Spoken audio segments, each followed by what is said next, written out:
ඔබ දන්නවද ලෝකයේ විශාලම වෙළඳසැල් සමාගම කුමක්ද කියලා? ඒ තමයි වෝල්මාර්ට්. මේ සමාගම ආරම්භ වෙන්නේ 1962 වර්ෂයේ ඇමරිකාවේ ආකන්සස් ප්‍රාන්තයේ. ඒක ආරම්භ කළේ සෑම් වෝල්ටන් කියන ව්‍යාපාරිකයා. ඔහුගේ අදහස සරලයි.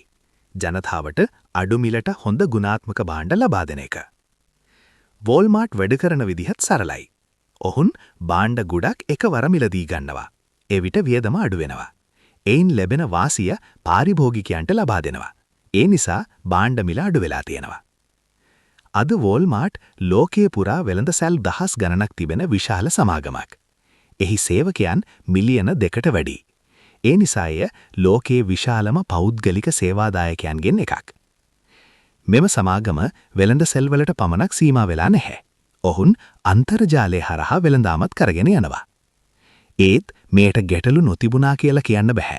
කුඩා ව්‍යාපාරවල බලපෑම ඇතිවීම වැනි ගැටලු තිබුණා.